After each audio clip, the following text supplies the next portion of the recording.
अस्सलाम वालेकुम, आदाब, खुशामदी दोस्तों। आज के हमारे शो एक कप चाय इब्राहिम शेख के साथ में आपका स्वागत है। और हमारे शो के स्पॉन्सर है सिल्वर लाइन कंस्ट्रक्शन और अनेक फाउंडेशन, एक नहीं अनेकों में। और आज हमारे साथ खास मेहमान है मुमरा शहर के सीनियर जर्नलिस्ट अनवरुल हक साहब। उनसे हम बात करेंगे पत्रकारिता के बारे में। कई सालों से हम इनको देख रहे हैं, कम पत्रकारिता कर रहे हैं, तो क्या तजुर्बा है इनका, उनसे हम बात करेंगे। जर्नलिस्ट के ऊपर हम बात करेंगे। मुमरा शहर में सोशल मीडिया पे भी लोग बहुत काम कर रहे हैं, जो जज्बा है लोगों में। तो आप इतने साल से काम कर, आपका तजुर्बा क्या है? इब्राहिम भाई, ऐसा है कि ये फील्ड ऐसी है, पुलिस में तजुर्बा रोज़ बरोज़ आपको मिलता है, नया तजुर्बा बढ़ते। हाँ, एक दिन नहीं कि आज आपने किए तो कुछ है, रोज नया कुछ आता है। इसमें ऐसा है कि इंसान जब आता है तो इसको सियासत का भी तजुर्बा हो जाता है, क्राइम का भी हो जाता है। जिस सब्जेक्ट पे आप स्टोरी करने उतरोगे, एक होता है कि फीड होती है लोगों की कि नहीं आप खाली क्राइम रिपोर्टर, लेकिन हम लोगों को जो दे देते हैं कि एक शहर पूरा दे दिया, मुमरा दे दिए, थाना दे दिए। तो इस शहर में होने वाली हर घटना, चाहे वो पॉलिटिकली हो, चाहे वो धार्मिक हो, चाहे वो सामाजिक हो, चाहे वो इलाकाई हो, एजुकेशन पे हो, हर फील्ड पे काम करते करते इसलिए अच्छा खासा तजुर्बा हर फील्ड का हो जाता है। यानी हर फन मौला बनना पड़ता है। जो अच्छा पत्रकार होता है वो हर फन मौला हो ही जाता है। 15-18 साल हो गया है, तो मुमरा और थाना कॉर्पोरेशन का पूरा इलाका में कवर कर रहा हूँ आज 15-18 साल से। अच्छा। कर रहा हूँ। उसके बाद थोड़ा सा बीच में वो सोशल मीडिया में तो आजकल ज़रूरी है थोड़ा सा अपडेट में रहना। आपका सवेरा न्यूज़ भी है कुछ, मैंने देखा। हाँ, सवेरा न्यूज़ एक ऐसे ही बनाया है। सवेरा न्यूज़ थोड़ा सा सोशल मीडिया का दौर है, तो मैंने कहा कि हर दौर की नॉलेज होनी चाहिए। हर सोशल मीडिया बनाने से ये फ़ायदा हुआ है कि उसमें हम अपडेट रहते हैं कि किस सोशल मीडिया में क्या चल रहा है, क्या देखना है। वरना अखबार में ऐसा था कि आज अखबार में खबर भेज दिए, शाम को तो फिर सुबह तक के कल सुकून रहता था दोपहर तक। अब इसमें कैसा है कि एक घंटे में एक क्लिक हुआ, टिक बजा, मैसेज के तुरंत देखना पड़ता है, खबर आ रही है। हाँ, इसमें एक अपडेट रहने के लिए मैंने सोचा कि सोशल मीडिया से भी राब्ते में रहना चाहिए, इसलिए एक सोशल मीडिया छोटा सा शुरू किया है। सर, हमने सुना है कि आप बाहर भी थे, वहाँ भी आपने कुछ अखबारों में लिखते थे। हाँ, मैं बाहर था, सऊदी में था, अलगसीम में। तो कौन से अखबार में लिखते थे? अलगसीम में मैं एक्चुअली अखबार से जुड़ा नहीं था, लेकिन अखबार के लिए साइड से कॉलम वगैरह लिखता था। वहाँ उर्दू न्यूज़ जिद्दा से निकलता अखबार, तो उसमें मुरासला जो होता था, मुरासला कॉलम निगार जो होते हैं बाहर से, उसमें लिखा करता था। उसमें मेरा एक बहुत अच्छा मजमून था हिंदुस्तानी मुसलमानों की सियासी अवार्ड भी मिला था कुछ वहाँ पे इनाम मिले थे, कैश रियाल में कैश मिला था। मिला था वो उस वक्त मेरे ख्याल से 4000 रियाल था। अच्छा। एक बार 4000 रियाल था, एक बार 500 रियाल था, एक बार शायद 2-2.5 रियाल था। तो मजमून अच्छा होता था तो वो लोग ऐसे इनाम देते थे, तो वो मैंने कई बार लिया अल्हम्दुलिल्लाह। मतलब मुमरा में तो कर ही रहे, वहाँ भी आपने हाँ, अच्छा लिखने पढ़ने का शौक़ मेरे को एक्चुअली स्कूल के दौर से ही था। अच्छा। और बचपन से ही था। स्कूल के दौर में मेरा एक बहुत अच्छा मजमून था वक्त की अहमियत।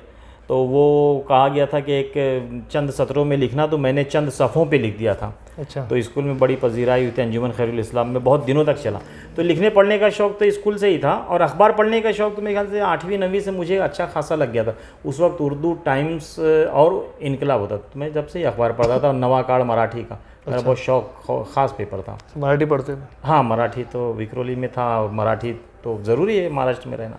अब सऊदी गए तो हम अरबी सीख लिए थे, अरबी पढ़ते बोलते थे। अच्छा। यहाँ है तो मराठी ज़रूरी है, अपनी ज़ुबान है। तो पत्रकारिता में मतलब बहुत एक टफ काम है, उसकी पूरी जानकारी लेना, फिर उसके रूल रेगुलेशन। तो उसके बारे में कुछ बताइए, ये आने वाले जो हमारी युवा पीढ़ी पत्रकारिता में करी, तो उनको किस तरीके से नहीं, युवा पीढ़ी जो आई है फील्ड में उतर रही है, देख रहे हैं जो सोशल मीडिया के ज़रिए उतर रहे हैं ना, तो वो किसी भी हाल में वो अपना खाली वो कंपटीशन में है, वो सीखने सिखाने के मूड में देखता हूँ मैं नज़र नहीं आते। कुछ लोग तो है ना सर। नहीं, कुछ लोग हैं बहुत तजुर्बाकार, जैसे प्रिंट और इलेक्ट्रॉनिक वाले जो सोशल मीडिया में तो अलग है।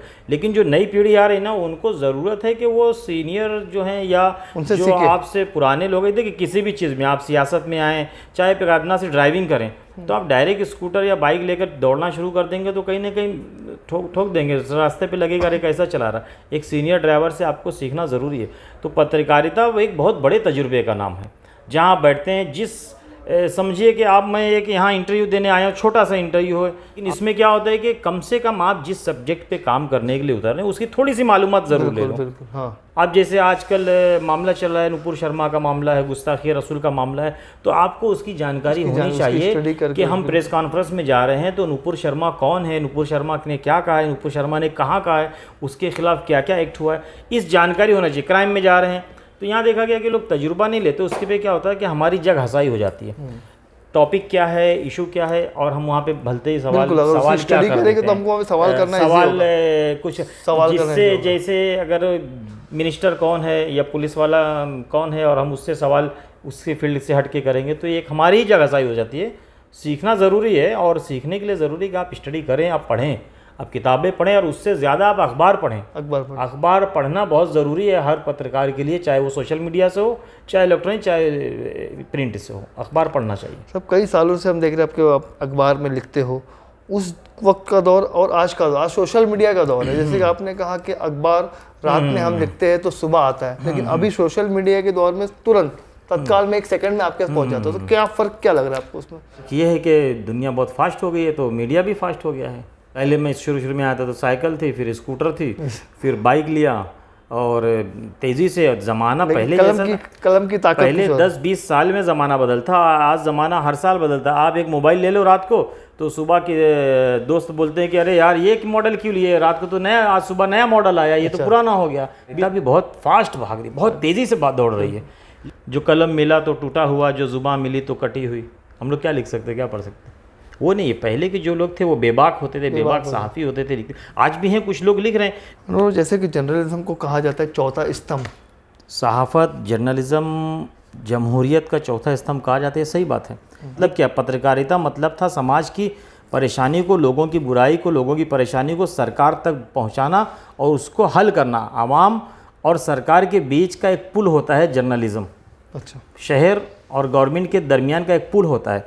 आवाम की परेशानी को वहाँ तक पहुँचाना और अपनी कलम और अपनी वीडियोज़ और अपने फ़ोटोज़ के ज़रिए उसको हल करवाना गवर्नमेंट से। एक दौर था कि जब लोगों की सुनवाई पुलिस में नहीं होती थी, पॉलिटिशियंस के पास नहीं होती थी, लोगों के पास नहीं होती थी, तो लोग पत्रकारों के पास आते थे, जर्नलिस्ट के पास आते थे, सहाफ़ियों के पास आते थे कि भाई हमारे साथ ऐसा मसला हुआ, मैं 3 दिन से पुलिस स्टेशन का चक्कर काट रहा हूँ और मेरी सुनवाई नहीं हो रही, मेरा केस नहीं ले रहे। तो फ़ौरन न्यूज़ लगती थी तो दूसरे दिन होम मिनिस्ट्री से भी फ़ोन आ जाता था। हम लोगों ने, मैंने, आमीन अंसारी साहब ने, हम लोगों ने उर्दू अखबारों में लिखा, यहाँ पर 2-3 हॉस्पिटल में काम हो गया था, हमने वो खबरें शाये की तो मिनिस्ट्री से एक्शन हो गया।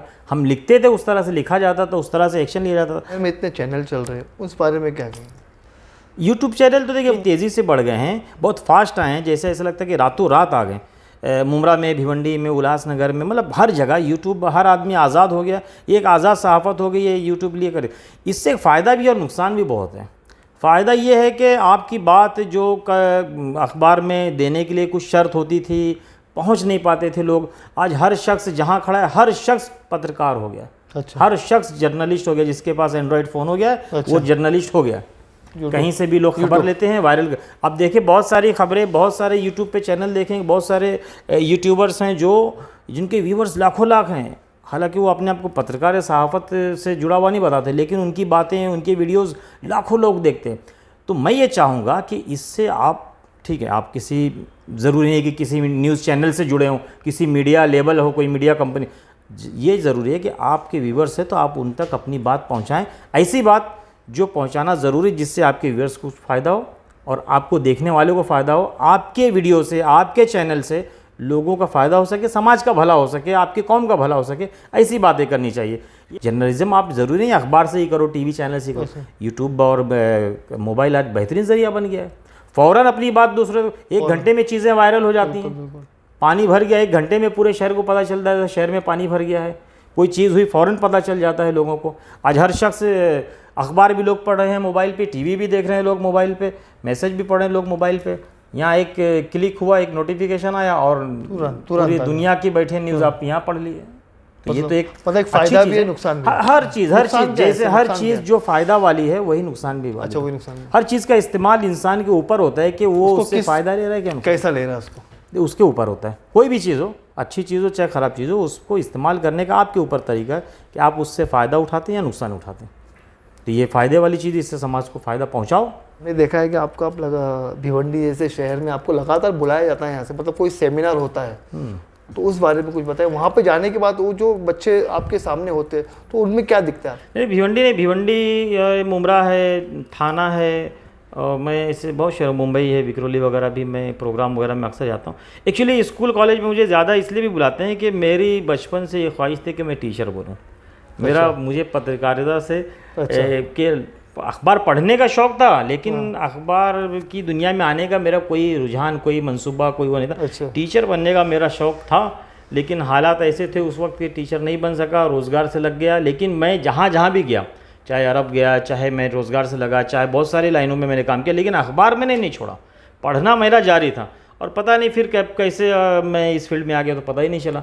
लेकिन टीचिंग का जो शौक़ था मुझे बहुत अच्छा लगता है। बच्चों के प्रोग्राम में जाना, स्कूल के प्रोग्राम में जाना, माशरती प्रोग्राम में जाना अच्छा लगता है। तो मैं जब वहाँ जाता हूँ तो वहाँ के जो स्टूडेंट्स होते हैं, ख़ास करके मुझे बड़े बच्चों के उसमें बुलाया जाता है, तो टॉपिक दिया जाता है, कभी कभी सहाफ़त का, कभी सहाफ़ती सेमिनार, कभी आज की सहाफ़त।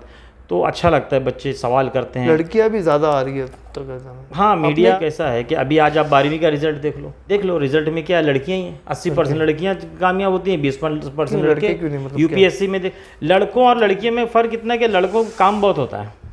लड़कों का एक तो नाका संभालना होता है, उनकी दोस्ती यारी बहुत होती है, बाइक का शौक़ होता है, मोबाइल का शौक़ होता है। 10वीं पहुँचते पहुँचते वो दुनिया के लहू लाभ में बहुत मसरूफ़ हो जाते हैं। लड़कियां जो हैं, जैसे वो अपने आप को ये सोचते हैं कि हमको दूसरे के घर जाना है, हमारा मुस्तकबिल क्या होगा, हमको बच्चे संभालना है, पता नहीं शौहर कैसा मिलता है, घर कैसा मिलता है, वो मुस्तकबिल को लेकर बहुत फ़िक्रमंद, इसलिए वो अपने आप को सेट कर रही हैं। और एजुकेशन सबसे अच्छी चीज़ है समाज से लड़ने के लिए, आपकी तरक्की के लिए। तो एजुकेशन में ज़्यादा आ रहे हैं। और लड़के जो है वो जब तक बाप कमाई चली या बड़ा भाई है, इस पे रहते हैं। वो फ्यूचर को लेके इतना संजीदा नहीं जितना लड़कियाँ हैं। एजुकेशन में लड़कियां आ रही हैं तो हर फील्ड में लड़कियां आएंगी ना। अभी देख लीजिए, रिक्शा चला रही हैं लड़कियां, चला रही हैं, बस कंडक्टर हो गई हैं, ड्राइवर तक के हो गई हैं, बसों की, ट्रेनें चला रही हैं।